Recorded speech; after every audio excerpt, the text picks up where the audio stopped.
En Libre albedrío de Sam Harris, se cuestiona la creencia común en la libertad total de nuestras decisiones, mostrando que esta sensación de control es una ilusión construida por la mente. La creencia en el libre albedrío sostiene gran parte de lo que entendemos como justicia, moralidad y responsabilidad personal. La idea de que las personas eligen libremente sus actos justifica tanto la admiración por quienes logran grandes cosas como la condena de quienes cometen crímenes atroces. Pero si se demostrara que esta libertad es solo una ilusión, se tambalearían los fundamentos éticos y legales de la sociedad. La noción de merecer o no el éxito, la culpa, el castigo o incluso el perdón perdería su sentido más profundo. Un crimen particularmente brutal cometido por dos hombres en Connecticut ilustra el problema. Las atrocidades que cometieron despiertan una reacción visceral de indignación y sed de justicia. Sin embargo, cuando se examinan sus historias personales, sus traumas infantiles o sus propias reacciones de desconcierto ante sus actos, surge una pregunta incómoda: ¿qué grado de control real tuvieron sobre sus decisiones?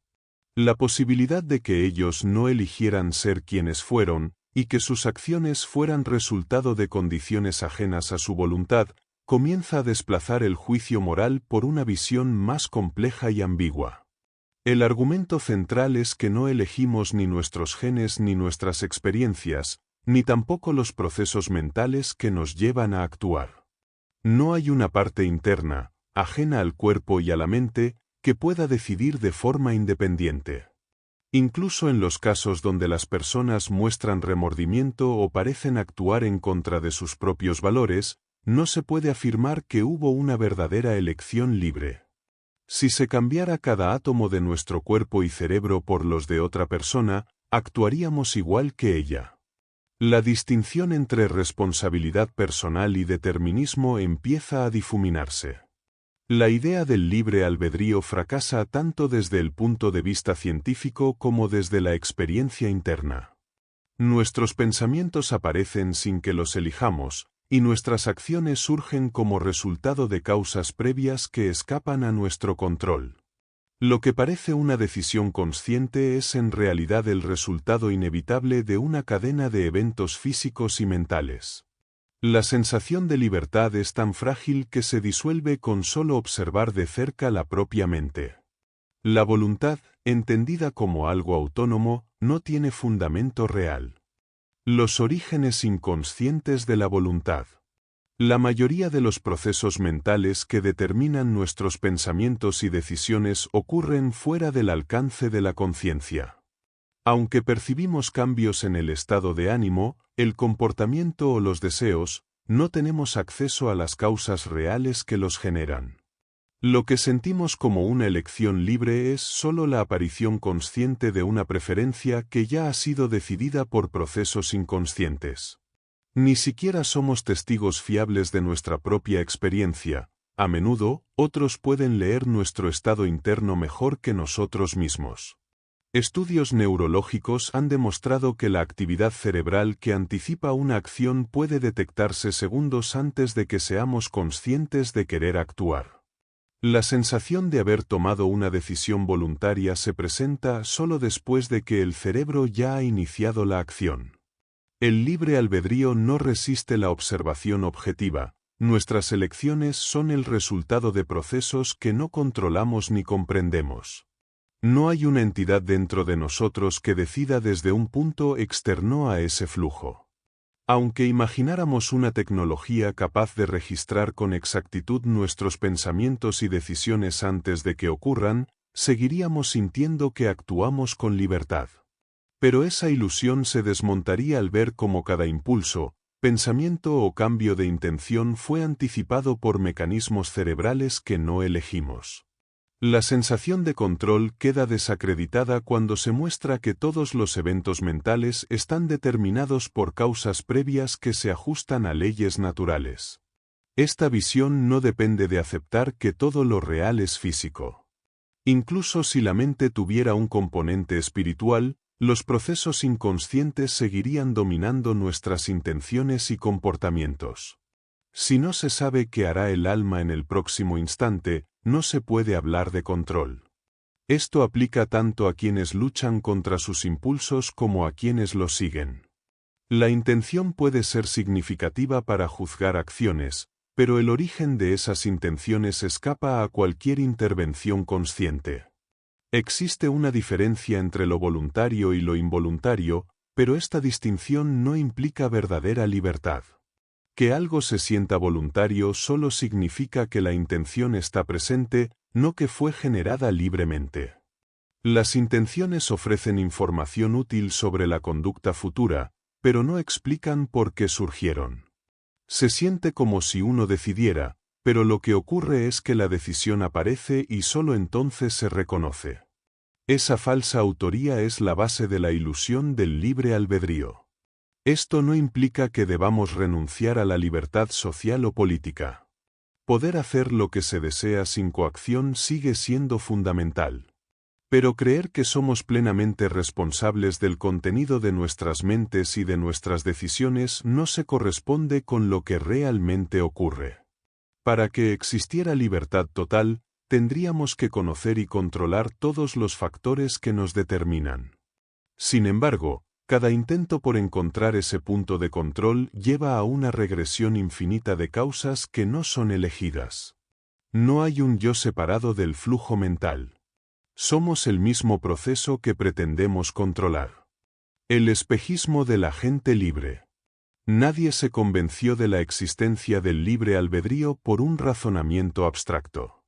Esta creencia persiste porque la mayoría experimenta la sensación de ser el autor consciente de sus pensamientos y acciones.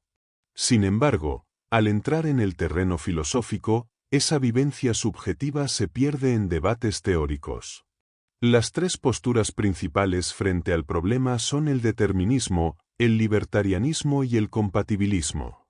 Las dos primeras coinciden en que si todo está determinado por causas previas, entonces la libertad es ilusoria. El compatibilismo, en cambio, intenta reconciliar la existencia de libertad con un universo completamente determinado. Quienes defienden esta postura aseguran que una persona es libre si actúa sin coacciones externas o internas. Pero esta noción se aleja de lo que la mayoría cree experimentar, una sensación profunda de ser el origen consciente de cada decisión importante. Cuando una persona decide casarse o elegir un libro, no siente que su decisión esté dictada por causas impersonales. No obstante, al examinar con detalle los procesos cerebrales que sustentan el pensamiento, esa experiencia de agencia consciente pierde sustento. Ya no es posible sostener con coherencia las ideas tradicionales sobre la responsabilidad individual. Cuando se dice que alguien cometió un crimen por libre voluntad, se da por sentado que podría haber actuado de otra manera. Pero para que eso fuera cierto, la persona tendría que haber podido elegir libremente resistir el impulso sin que nada en el universo, incluida su mente, fuera diferente. Al comprender que cada decisión está moldeada por una larga cadena de causas que se remontan incluso a la infancia, se desvanece la base de la culpa. En lugar de verdugos, los criminales comienzan a parecer productos de procesos que no eligieron, y la estructura tradicional de juicio moral se tambalea. El intento de los compatibilistas por salvar la libertad dentro de un universo causal se parece más a un ejercicio teológico que filosófico. Consideran libre a quien actúa siguiendo sus deseos, incluso si esos deseos son el resultado de factores que escapan a su control. Este enfoque ignora la existencia de conflictos internos y deseos contradictorios que surgen sin ser elegidos. No hay libertad en que un deseo triunfe sobre otro si no se puede elegir cuál surgirá ni cuándo. Incluso cuando se actúa sin conflicto interno alguno, no hay libertad en desear lo que simplemente ocurre desear. El problema se profundiza cuando se reconoce que ni siquiera se eligen los pensamientos que aparecen. Si alguien siente que beber agua fue una decisión propia, en realidad no pudo elegir desearla sobre otras opciones que nunca se le ocurrieron. Nadie puede querer algo que jamás pensó. Ni siquiera es posible moldear los propios deseos a voluntad, porque cualquier herramienta para hacerlo también está determinada por condiciones previas. La idea de que uno es libre porque actúa como quiere es equivalente a afirmar que un títere es libre si ama sus cuerdas. Algunos defensores del compatibilismo afirman que incluso los procesos inconscientes que nos gobiernan son parte de lo que somos, por lo tanto, lo que hacen nuestros cerebros sigue siendo nuestro. Esta forma de pensar cambia el foco del problema, sustituye la experiencia subjetiva de agencia por una definición conceptual de persona. Que el cuerpo entero sea uno mismo no resuelve el conflicto, del mismo modo que saber que estamos hechos de polvo de estrellas no modifica lo que sentimos como identidad. La experiencia de libertad no se basa en saber que todo lo que ocurre dentro del cuerpo nos pertenece, sino en sentir que uno decide conscientemente. En el cuerpo ocurren decisiones constantes ajenas a la conciencia, como la producción de enzimas o células. Aunque sean funciones propias, no generan un sentido de responsabilidad personal. Decir que todo lo que sucede en el cuerpo nos define y nos compromete moralmente equivale a ignorar lo que da origen al problema del libre albedrío, la sensación de ser un agente consciente.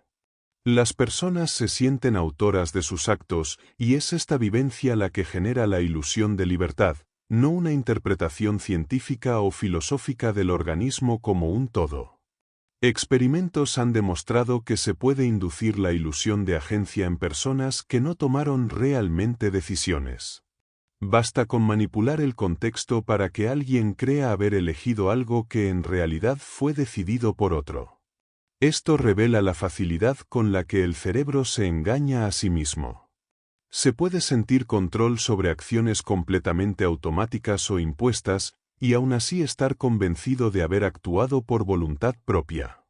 Esa atribución constante de autoría mental es lo que alimenta el mito del libre albedrío, pero en realidad no hay elección consciente detrás de la mayoría de nuestras acciones. Causa y efecto. Toda acción humana puede explicarse como una cadena de procesos físicos impersonales. Los genes se activan, los neurotransmisores actúan, los músculos se mueven y el cuerpo responde. Sin embargo, para sostener nuestras ideas de libertad y responsabilidad, no basta con entender nuestras decisiones como el resultado mecánico de causas previas. Surge entonces la esperanza de que el azar, en especial el relacionado con fenómenos cuánticos, pueda abrir un espacio para la voluntad libre. Algunos científicos han propuesto que ciertos sucesos cerebrales impredecibles respaldan esta idea, como ocurre con la apertura aleatoria de canales iónicos o la liberación espontánea de sustancias en la sinapsis. El problema aparece cuando se analiza si estos eventos realmente dan sentido a la experiencia de elegir libremente. Que algo sea impredecible no significa que esté bajo control consciente. Si una acción nace de un proceso aleatorio, no hay motivo para sentir que uno es su autor. Más bien, sería como vivir bajo una serie de impulsos inesperados que surgen sin relación clara con motivos, deseos o decisiones.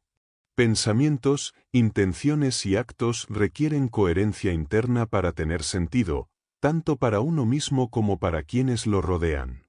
Una vida basada en impulsos sin patrón reconocible no dejaría espacio para la mente tal como la conocemos. El recurso a la física cuántica tampoco resuelve el dilema. Si el cerebro humano puede verse como un sistema cuántico, lo mismo podría decirse del de un insecto. Sin embargo, no se atribuye libertad a un ser que simplemente reacciona según estímulos. Aunque los efectos cuánticos influyen en procesos como las mutaciones genéticas, eso no los convierte en base legítima para la libertad personal. Incluso si se demostrara que el cerebro opera a nivel cuántico, no surgiría de ello un sentido claro de responsabilidad sobre lo que se piensa o hace. En cambio, parecería que los pensamientos surgen sin raíz comprensible, ajenos a cualquier decisión real. La tensión entre causalidad y libertad se mantiene sin solución clara. Si todo lo que ocurre está determinado por causas anteriores, no hay espacio para una decisión verdaderamente libre. Y si los acontecimientos no están determinados, sino que surgen al azar, tampoco se puede atribuir mérito o culpa. En ninguno de estos casos la idea de libre albedrío conserva su sentido tradicional. Ya sea que nuestras acciones estén causadas o que emerjan por azar, no parece haber una forma coherente de sostener que somos verdaderos autores de lo que pensamos, decidimos o hacemos. Opciones, esfuerzos, intenciones. La diferencia entre actuar voluntariamente y ser arrastrado por los eventos parece fundamental en nuestra comprensión del comportamiento humano. Ciertos estados mentales ocurren sin que lo queramos, mientras que otros requieren esfuerzo y parecen estar bajo nuestro control. Aunque una distracción externa como el ruido de una sopladora puede irrumpir en la conciencia sin ser convocada, también podemos decidir ignorarla y centrar nuestra atención en otra cosa. Esa sensación de agencia se debe a que los estados mentales voluntarios y no voluntarios se procesan en distintas áreas del cerebro. Sin embargo, esa sensación de control no implica que seamos la fuente original de nuestros pensamientos. El sentimiento de libertad surge porque desconocemos las causas que generan nuestras decisiones. Cuando pensamos en hacer un regalo o cambiar de actividad, esas ideas parecen surgir como expresiones personales, pero en realidad emergen sin que lo decidamos. La mente genera pensamientos que a su vez impulsan nuestras acciones, sin que exista un autor consciente detrás de ellos. El simple hecho de que una idea surja en la conciencia no significa que hayamos decidido tenerla. Esta brecha entre lo que sentimos y lo que realmente ocurre es la base del malentendido sobre la voluntad. La conciencia y el pensamiento deliberado tienen una función en nuestro comportamiento, pero eso no significa que originen nuestras acciones de manera libre. Podemos reaccionar de manera automática a un estímulo o reflexionar sobre un malestar y buscar ayuda profesional, pero todo este proceso ocurre gracias a mecanismos cerebrales que operan fuera de nuestro control consciente. El pensamiento deliberado nos distingue, pero su contenido tampoco es libremente elegido. Las decisiones surgen dentro de la conciencia, pero no desde ella. Confundir determinismo con fatalismo lleva a creer que si todo está determinado, nuestras acciones no importan. Pero no hacer nada también es una acción que genera consecuencias. Elegir quedarse inmóvil exige esfuerzo y termina revelando impulsos que no se pueden contener. Aunque nuestras decisiones provengan de causas previas, siguen siendo causas reales de nuestras acciones. Elegir iniciar un proyecto o cambiar de vida puede transformar profundamente el entorno, pero esa elección no surge de un vacío consciente sino de causas previas fuera de nuestro control. La ilusión de que podríamos haber actuado de otra forma se sostiene solo si creemos que las elecciones nacen de un punto neutro dentro de nosotros. Pero esas decisiones también aparecen en la mente como cualquier otro pensamiento, no las generamos deliberadamente. Cambiar de rumbo en la vida o intentar rehacerse tras un periodo difícil puede parecer una expresión de voluntad, pero el éxito o fracaso en ese intento muchas veces no depende de nosotros. La motivación puede llegar de repente, como una idea nueva, pero no hay forma de explicar por qué llega en un momento y no en otro. Incluso cuando una nueva oportunidad aparece, como un proyecto exitoso o la ayuda de un mentor, no podemos explicar por qué esta vez somos capaces de aprovecharla. El cambio ocurre, los hábitos se transforman y el cuerpo responde a nuevos esfuerzos. Pero lo que activó esa secuencia de eventos sigue siendo un misterio. Las circunstancias que antes eran un obstáculo ahora se convierten en estímulo, y ni siquiera con retrospectiva podemos entender por qué ocurrió el cambio. La disciplina aparece, pero no como resultado de una elección previa. Las decisiones que parecen nuestras surgen sin que podamos anticiparlas o diseñarlas. Uno puede construir un entorno favorable para facilitar ciertas acciones, como eliminar dulces de casa para seguir una dieta, pero no se puede elegir porque hoy sí se sigue el plan y ayer no. La fuerza de voluntad tiene un componente biológico y aunque puede cambiar el curso de una vida, opera con los recursos disponibles en el momento. No es algo que podamos fabricar a voluntad, solo aprovechar si está presente. La capacidad de actuar según el juicio reflexivo es real, pero no implica libertad en sentido profundo. Se puede resistir un impulso inmediato y elegir una meta a largo plazo, pero esa elección también depende de causas que no controlamos. Cada habilidad que usamos para mejorar o cambiar ha sido moldeada por experiencias previas, y por eso incluso nuestros actos más conscientes no son completamente libres. Las elecciones, los esfuerzos y las intenciones están encadenados a procesos anteriores que los hacen posibles, y esa cadena nunca comienza en el yo consciente. El hecho de que una persona crea haber podido actuar de otro modo no resuelve el dilema. Esa creencia es una reconstrucción después del hecho, no una evidencia de que existió una posibilidad real de actuar diferente. El deseo de libertad se confunde con la ignorancia de las causas reales que nos mueven. Cualquier decisión futura seguirá surgiendo de un entramado complejo de condiciones pasadas, sin intervención directa del sujeto consciente.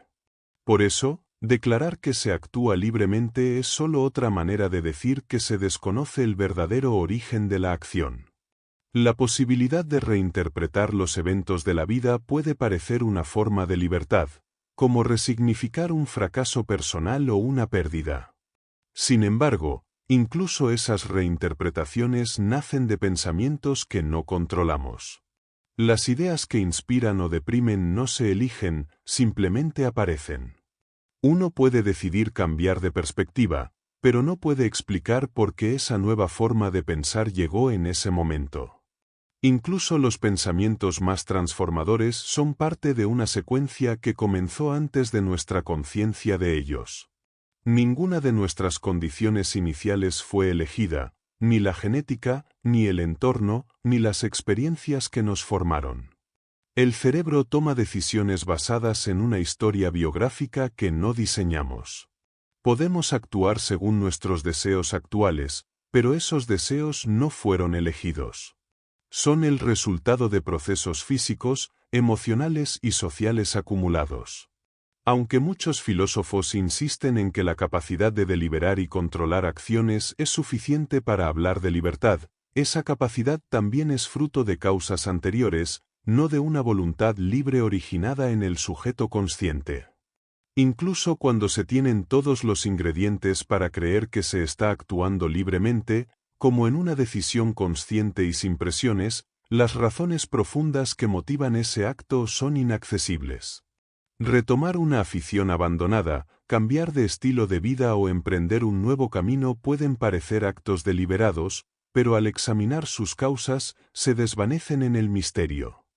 Lo que impulsa nuestras acciones, gustos e intereses, lo que nos hace actuar con entusiasmo o dejadez, no se encuentra dentro del control de quien cree decidir.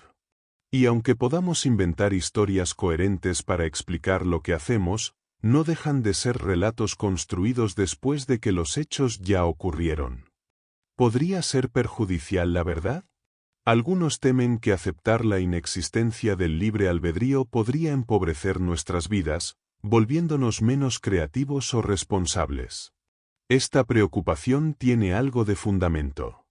Hay estudios que muestran que quienes leen argumentos contra el libre albedrío tienden a comportarse de forma menos ética, como hacer trampa o mostrarse más agresivos. Aún así, esta posibilidad no justifica evitar verdades incómodas. En la experiencia personal del autor, abandonar la creencia en el libre albedrío ha fortalecido su ética, aumentando su compasión y reduciendo su sentido de superioridad ante el éxito. Aceptar que toda acción humana está determinada por causas previas no significa renunciar a valores o principios. En ciertas situaciones, como una clase de defensa personal, lo más útil no es la comprensión filosófica, sino la acción concreta. No hay contradicción en que diferentes contextos requieran diferentes enfoques. La utilidad de ver a las personas como sistemas físicos depende del momento y del objetivo, pero esto no invalida la verdad de que todo está determinado por procesos naturales.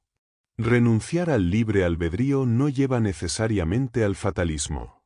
Al contrario, puede abrir una nueva perspectiva sobre el cambio personal.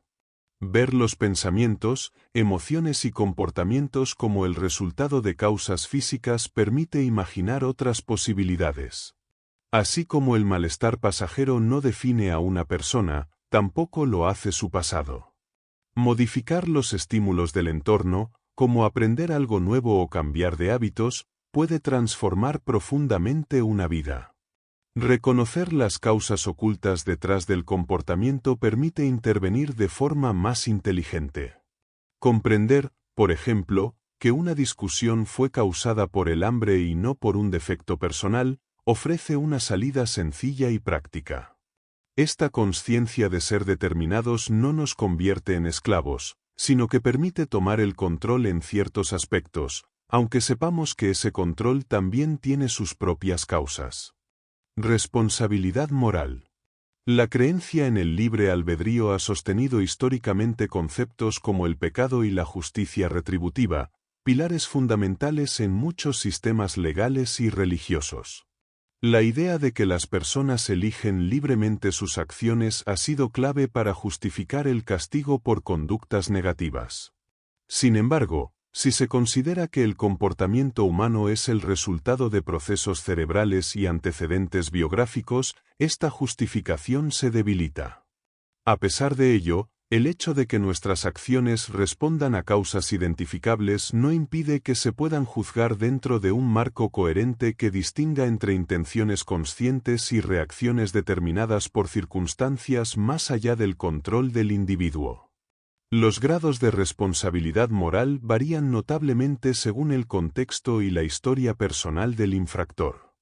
Ejemplos como el de un niño pequeño con acceso a un arma o un adulto con un tumor cerebral demuestran cómo las condiciones previas y las causas biológicas influyen en la forma en que se interpreta la culpa. Aunque en todos los casos una persona muere, la reacción moral cambia porque se entiende que no todos los actores disponían del mismo grado de autodeterminación.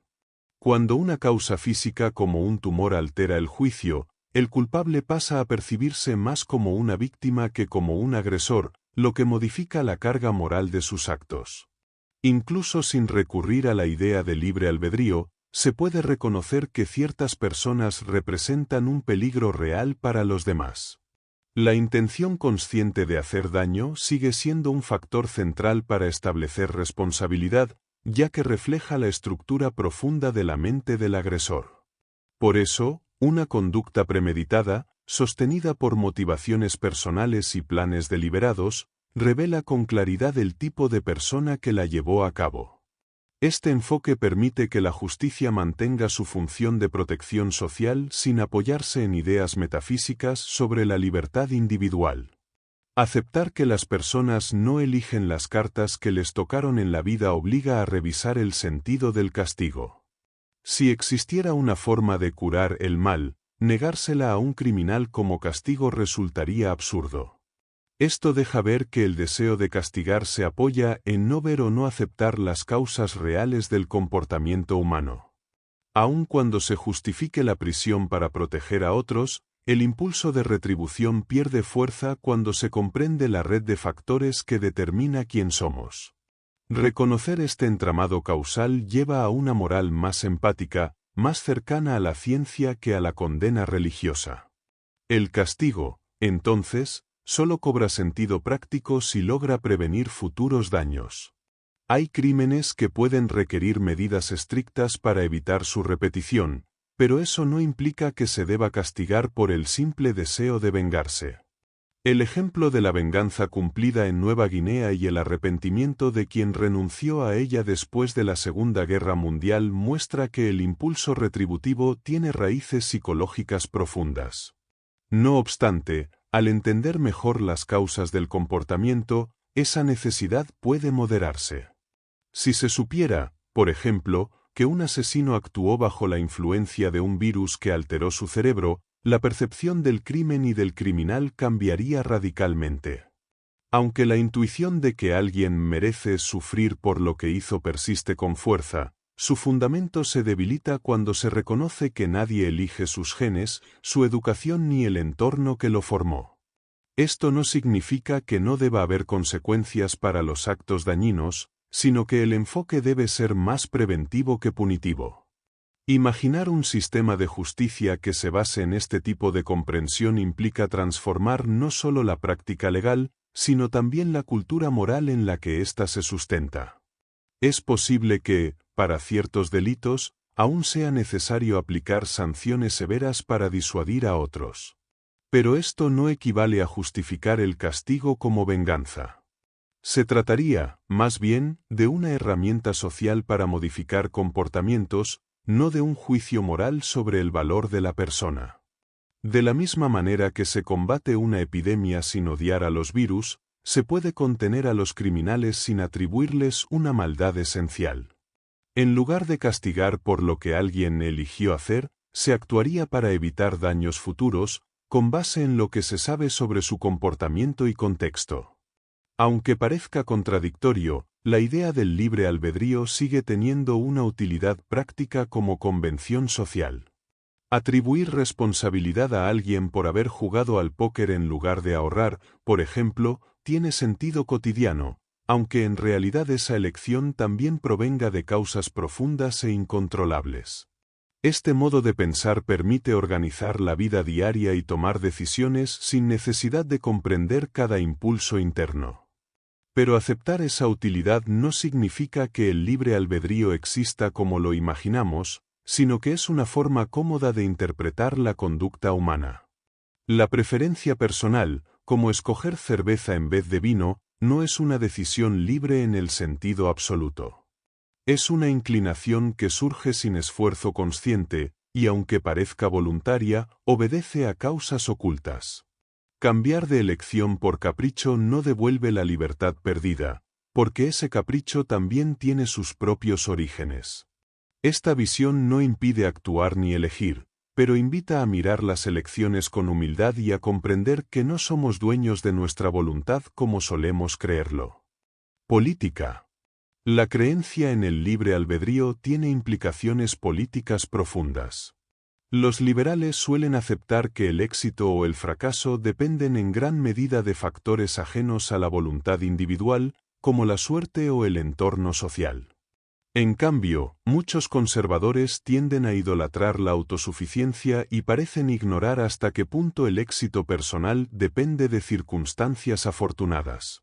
Nadie escoge su genética, su lugar de nacimiento o las condiciones históricas y económicas en las que se desarrolla. Sin embargo, algunos actúan como si merecieran elogios por no haber sufrido desventajas graves, como enfermedades congénitas o abandono infantil. Incluso cuando alguien ha luchado por mejorar su situación, esa capacidad de esfuerzo forma parte de su herencia biológica y social. No hay mérito en no ser perezoso si la diligencia o la apatía son rasgos del sistema nervioso. Aunque es razonable promover la responsabilidad personal y desalentar el aprovechamiento de los recursos comunes, esto no implica que debamos seguir creyendo en una libertad absoluta. Basta con reconocer que los actos tienen consecuencias, que las personas pueden cambiar y que ese cambio puede ser estimulado por el entorno, sin que eso suponga una autonomía total del individuo. Aceptar esta visión no impide exigir responsabilidad, sino que permite hacerlo con mayor precisión y realismo. Podemos pedir cambio donde es posible y buscar alternativas cuando no lo es. No se trata de rendirse al determinismo, sino de comprender que cada mejora individual o colectiva ocurre dentro de los límites de la naturaleza. Cambiar significa interactuar con los procesos que ya existen, moldeándolos sin la ilusión de haber partido de una libertad pura. Esta perspectiva nos invita a transformar tanto nuestras expectativas sociales como nuestras políticas públicas. Conclusión. La aparente sensación de libertad que experimentamos no es tanto una ilusión como una mala interpretación de lo que sentimos. No es que estemos viendo distorsionadamente la realidad, sino que no comprendemos del todo nuestra propia experiencia interna. Lo que creemos que es una vivencia de libertad es, en realidad, el resultado de no prestar suficiente atención al modo en que surgen nuestros pensamientos e intenciones. Cuando dirigimos la atención con claridad hacia lo que ocurre dentro de nosotros, esa supuesta libertad deja de tener sustancia. Los pensamientos aparecen sin que podamos determinar su origen o su causa. Lo que consideramos decisiones libres son, simplemente, manifestaciones espontáneas de la mente. Incluso cuando sentimos que tomamos decisiones deliberadas, como escoger una palabra sobre otra o decidir qué escribir, no podemos explicar por qué preferimos una opción en lugar de otra. Cambiar de idea tampoco revela más control, ya que tampoco sabemos por qué lo hicimos.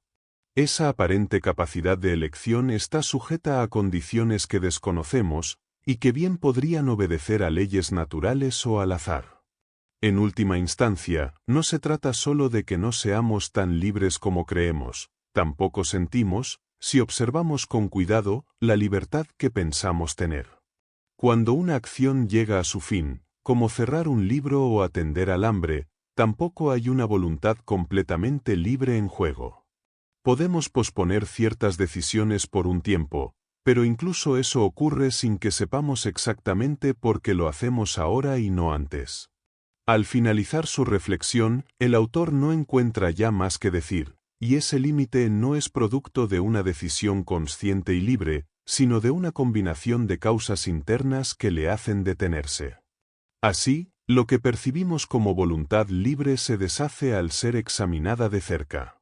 Gracias por acompañarnos en este recorrido por libre albedrío de Sam Harris. Esperamos que estas reflexiones te hayan inspirado a profundizar en la naturaleza de la voluntad humana y en cómo nuestras decisiones surgen de procesos que no controlamos conscientemente. Queremos agradecer al autor por compartir su conocimiento y experiencia en este campo, proporcionando una perspectiva única que amplía nuestra comprensión sobre la ilusión del libre albedrío y sus implicaciones éticas, personales y sociales. No olvides suscribirte, dejar tu comentario y compartir este vídeo si te ha sido útil. Nos vemos en el próximo resumen.